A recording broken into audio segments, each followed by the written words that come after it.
Hello hello. முதலாவதாக இயக்குனர் திரு பிரேமானந்த் அவர்கள்.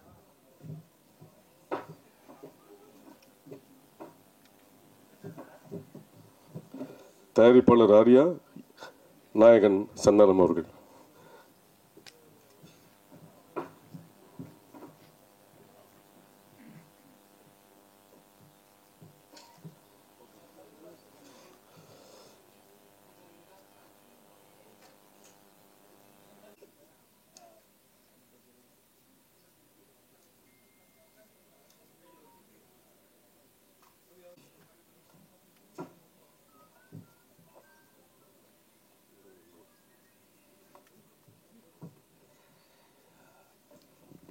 பத்திரிகை மற்றும் ஊடக நண்பர்களுக்கு வணக்கம். கேக்குதா? ஓகே. ஒரு குறள் ஒன்று சொல்லணும் இந்த இடத்துக்கு.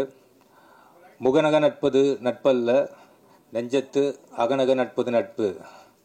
அந்த குறளுக்கு பொருத்தமாக ஒரு 2 பேர் செலக்ட் பண்ணணும்னு சொன்னால் அது ஆர்யா சாரும் சந்தானம் சாரும் தான். ஏன்னா அவங்களோட பாண்டிங் அப்படி ஒரு பாண்டிங்கு. எனக்கு இவ்வளோ பெரிய ப்ராஜெக்ட் கிடைச்சதுக்கு காரணமே அவங்களோட அந்த நட்பு தான். அப்போ நான் சந்தானம் சார்கிட்ட சொன்னேன், எனக்கு இவ்வளோ பெரிய ஆப்பர்ச்சுனிட்டி கொடுத்துருக்கீங்க முதலாளி, நான் கண்டிப்பாக இதை பயங்கர ஹார்ட் ஒர்க் பண்ணி இந்த படத்தை சக்ஸஸ் பண்ணி அந்த சக்ஸஸ் மீட்டில் உங்கள் 2 பேருக்கு ஒரு செலவு வைப்பேன் அப்படின்னு சொன்னேன். படமும் நான் கேட்ட மாதிரி எல்லாமே ப்ரொடக்ஷன் லெவலில் ஆர்யா சார் கொடுத்தாங்க. படம் நல்ல பெரிய பெரிய லொக்கேஷனு, க்ரூஸ் அது இதுன்னு போச்சு. ஷூட்டிங் நல்லபடியாக முடித்தோம். போஸ்ட் ப்ரொடக்ஷன் ஆரம்பிச்சுது. அது வரைக்கும் எனக்கு நண்பேண்டான் தான் குரல் கேட்டுட்டு இருந்தது. ரிலீஸ் டேட் ஃபிக்ஸ் ஆகி அந்த டெட்லைன் கிராஸ் பண்ணும் போது ஆர்யா சாருக்கும் சந்தானம் சாருக்கும் daily phone conversation, heat argument. அப்போ தான் சந்தானம் சார் எனக்கு ஃபோன் பண்ணி சொன்னார், நீ செலவு வைக்கலனா கூட பரவாயில்ல, எங்கள் ஃப்ரெண்ட்ஷிப்புக்கு உழ வச்சிடாத, ஆர்யா கேட்குற டைமில் அந்த அவுட்டை கொடுத்து தொலைடா அப்படின்னாரு.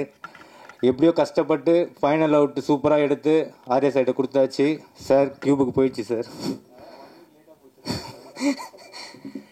ஏன்னா இந்த படம் ஒரு யூஸ்வலான ஹாரர் மூவி கிடையாது. இதுக்குள்ளே ஒரு ஃபேண்டஸியான ஒரு வேர்ல்டு இருக்குது. இதோட போஸ்ட் ப்ரொடக்ஷன் ஒர்க் ரொம்ப டஃப்பு. ஆக்சுவலாக இதுக்கு பெரிய சப்போர்ட் பண்ணது விஎஃப்எக்ஸ் டீம். லார்வன் சரிகரசூதன் சாருக்கு இந்த இடத்துல தேங்க்ஸ் சொல்லிக்கிறேன். அப்புறம் அவங்க டீம் செல்வா, செந்தில், மகேந்தர், நிறைய பேர் இருக்காங்க. அதில் சுந்தர், அதுக்கப்புறம் ரஞ்சித், இந்த மாதிரி நிறைய பேர் டே அண்ட் நைட் இந்த படத்துக்காக ஒர்க் பண்ணாங்க. மெயினாக என்னோட அசோசியேட் தனேஷ்க்கு இந்த இடத்துல மெயினாக தேங்க்ஸ் பண்ணிக்கிறேன். ஏன்னா அவன் சிங்கிள் ஆளாக இந்த படத்தோட போஸ்ட் ப்ரொடக்ஷன் ஒர்க் என் கூட இருந்து பயங்கர ஹார்ட் ஒர்க் பண்ணான். அப்புறம் எடிட்டர் சைடில் விக்கி. ஸோ இந்த மாதிரி நிறைய பேர் இந்த படத்துக்கு பயங்கர சப்போர்ட் பண்ணி பயங்கரமாக இந்த போஸ்ட் ப்ரொடக்ஷன் ஒர்க்கும் முடித்து இப்போ அவுட் கொடுத்துருக்கோம். படம் ரொம்ப சூப்பராக வந்திருக்கு. May 16th எல்லோரும் ஃபேமிலியோடு போய் பார்த்து இந்த படத்தை என்ஜாய் பண்ணணும். நான் மெயினாக இப்போ ஆர்யா சார்கிட்ட சொல்கிறேன், சார் நீங்கள் பெரிய டென்ஷன் எதுவும் எடுத்துக்காதீங்க. ஏன்னா இந்த படத்தை ப்ரெஸ் அண்டு மீடியா பீப்புள் கண்டிப்பாக நல்லபடியாக போய் மக்கள்கிட்ட சேர்த்துருவாங்கன்னு நான் நம்புகிறேன். ஏன்னா என்னோடய போன படம் டிடி ரிட்டர்ன்ஸ் பிளாக் பஸ்டர் ஆகிறதுக்கு காரணமே ப்ரெஸ்ஸும் அந்த மீடியா பீப்புளும் தான். ஸோ பெரிய சப்போர்ட் பண்ணிங்க. அதே சப்போர்ட் இந்த படத்துக்கும் கிடைக்குன்றது நம்புகிறேன். Thank you so much. மெயின் இந்த படத்தில் நடித்த ஆர்டிஸ்ட்டை பற்றி ஒரு வார்த்தை சொல்லிடுறேன். 2 பெரிய லிஜெண்ட் டேரக்டர்ஸ் பண்ணியிருக்காங்க, Selvaraghavan sir and Gautham Menon sir. ரொம்ப சப்போர்ட்டிவாக எங்கள் ஸ்கிரிப்டுக்கு நாங்கள் என்ன சொல்கிறோமோ அதை பக்காவாக பண்ணி கொடுத்தாங்க. அதுக்கப்புறம் கஸ்தூரி மேடம், நிழல்குருவை சார், அப்புறம் எங்களோட ஹீரோயின் கீதிகா, யாஷிகா ஆனந்த், இவங்க எல்லாருக்கும் நான் ரொம்ப தேங்க் பண்ணுறேன். அப்புறம் எங்களோட காமெடியன்ஸ் மாறன் அண்ட் கிங்ஸ்லி, இன்னும் நிறைய பேர் இந்த படத்துக்காக ரொம்ப பெரிய லெவலில் ஒர்க் பண்ணியிருக்காங்க. அது இல்லாமல் டெக்னீஷியன்ஸ் தீபக் குமார், ரெகுலராக எங்களோட மூவிஸில் அவர் தான் கேமராமேனாக இருப்பார். இந்த படத்துக்கு அவரும் மிகப்பெரிய சப்போர்ட் பண்ணியிருக்காரு. ஆர்ட் டைரக்டர் மோகன், அப்புறம் editor Bharath, stunt master Silva, Hari Dinesh, இது மாதிரி எனக்கு நிறைய பெரிய பெரிய டெக்னீஷியன்ஸ் இந்த படத்துக்குள்ளே ஒர்க் பண்ணி இந்த படத்தை இன்னும் பெரிய லெவலில் கொண்டு வந்திருக்காங்க. May 16th கண்டிப்பாக குடும்பத்தோடையும் குழந்தைங்களோடையும் பார்த்து இந்த படத்தை என்ஜாய் பண்ணுங்கள். இது ஒரு சம்மர் ட்ரீட்டாக இருக்கும். இது டேர் டெவில் நெக்ஸ்ட் லெவல் சொல்கிறது, டெவில்ஸ் டபுள் நெக்ஸ்ட் லெவல் சொல்கிறத விட Santhanam sir next level, Santa's next level. கண்டிப்பாக பார்த்து என்ஜாய் பண்ணுங்கள். Thank you so much. நாங்கள் டிடி நெக்ஸ்ட் லெவல் பண்ணும்போது ரிலீஸ்க்கு முதல் நாள் ஈவினிங் 15th ஈவினிங் இதே இடத்துல நடக்குது. முறைப்படி 20 நாளுக்கு முன்னாடி அனுமதி வாங்கி எல்லாமே ரெடி பண்ணியிருக்கோம். அனைவரும் கலந்திருந்து இந்த படத்துக்கு ஆதரவு கொடுக்கும்படி கேட்டுக்கொள்கிறோம். எல்லாருக்கும் வணக்கம். ரொம்ப சந்தோஷமாக இருக்கும் உங்களெல்லாம் இன்றைக்கி மீட் பண்ணுறது திரும்ப இன்னும் 1 வீக்குள்ளேயே.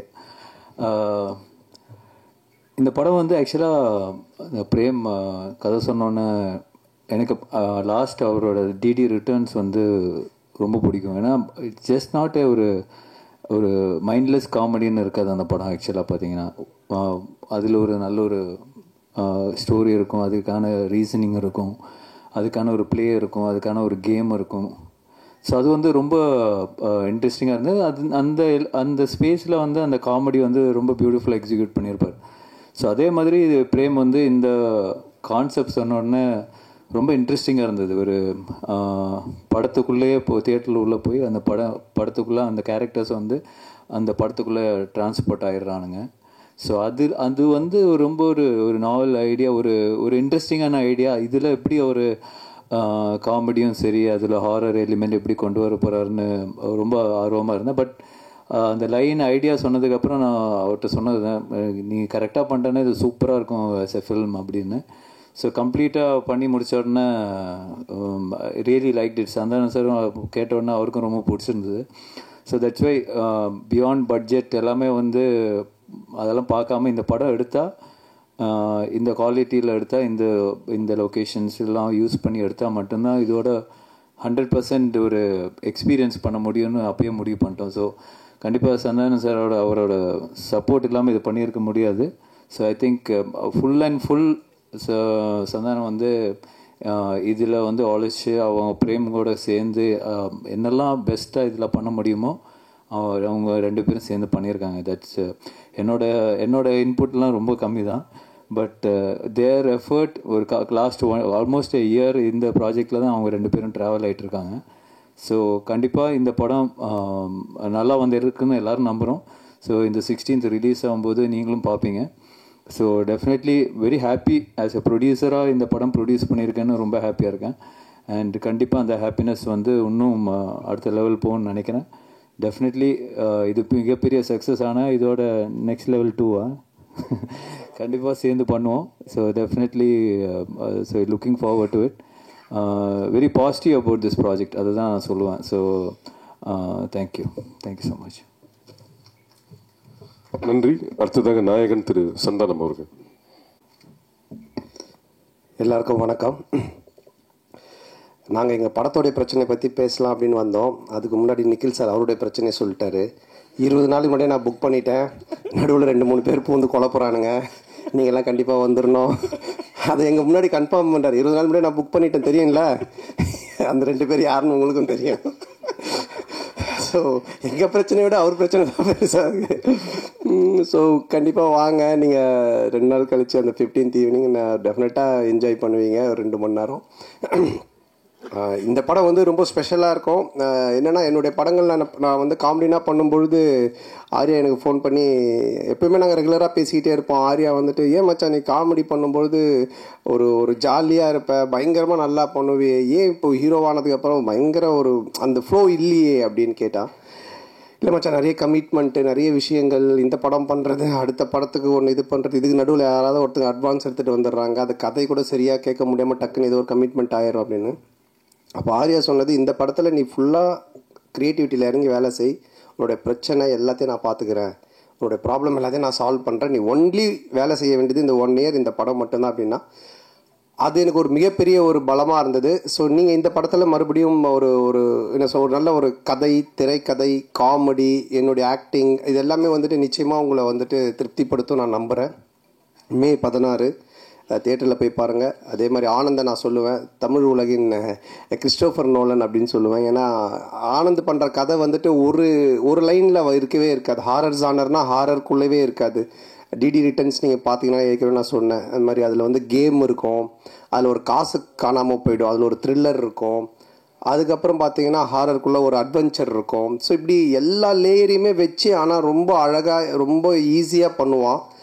அந்த அளவுக்கு கொஞ்சம் நல்ல நாலேஜ் உள்ள ஒரு ஆள் ஆனந்த். ஸோ அது இந்த படமும் அது மாதிரி தான். இந்த கதையாக சொன்னால் யாருக்குமே புரியாது. என்னாலே புரிஞ்சிக்கவே முடியல. ஆனால் அதை ஒரு ஃப்ளோ பண்ணி ஒரு ஸ்க்ரீன் ப்ளேவாக பண்ணி ஒரு படம் அவுட்புட் காட்டும் போது தான் ரொம்ப நல்லா இருந்துச்சு. நல்ல காமெடியாக இருக்குது. டெஃபினட்டாக நீங்கள் எல்லோரும் சிரித்து பயங்கரமாக என்ஜாய் பண்ணுவீங்க. பட் நான் இங்கே என்ன தான் நாங்கள் கூவி படத்தை விற்றாலும் நீங்கள் பார்த்துட்டு சொல்கிறதா ரிசல்ட்டு. நீங்கள் தேட்டரில் பாருங்கள், ஃபேமிலியோடு பாருங்கள், குழந்தைங்க எல்லோரையும் கூப்பிட்டு போய் பாருங்கள், டெஃபினட்டாக என்ஜாய் பண்ணுவீங்க. கண்டிப்பாக நம்ம May 15th ஈவினிங் இங்கே ப்ரிவியூவில் மீட் பண்ணுவோம். தேங்க்யூ. நன்றி. தேங்க்யூ. கொஸ்டின்ஸு ஒரு நிமிஷம்.